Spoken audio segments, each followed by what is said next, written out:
Hello বন্ধুরা, তো আমি এখন আলুর পরোটা বানাবো। তা আমি যেভাবে বানাই আমি সেইভাবে দেখাচ্ছি তোমাদের। তো একটা আলু আমি কেটে ছাড়িয়ে ছোট ছোট করে কেটে নিয়ে সিদ্ধ করে নিয়েছি। এই আলুটার মধ্যে আমি নুন দিয়ে দিচ্ছি পরিমাণ মতো। নুন দেওয়ার পরে আমি আলুটার মধ্যে লঙ্কা আর জিরে একটু কড়াইতে একটু তেলে নিয়েছি। নিয়ে আমি ওই রুটি বেলনা পিড়েতে একটু বেটে নিয়েছি।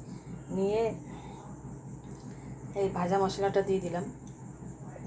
এবারে আমি এটা মাখাবো সুন্দর করে, ভাজা মশলা নুনটা দিয়ে মাখাবো আলুটা দিয়ে।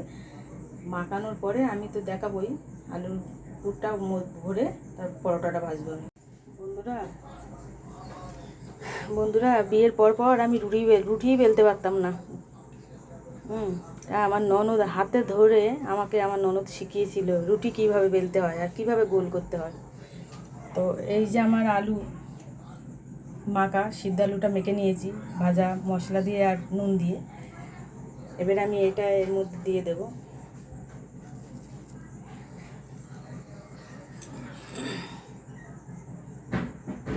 দেখুন বন্ধুরা, আমি দু রকম করে দেখালাম। আর এটা যেরকম কড়াইশুঁটির কচুরি বানাই, এই কচুরি বানানোর সময় যেভাবে আমরা পুরটা ঢুকাই, লেচিটা করে পুরটা ঢুকাই, ঠিক সেম সেরকমভাবে আমি এই পরোটাটা করেছি। আমি দেখাতে পারলাম না এটা।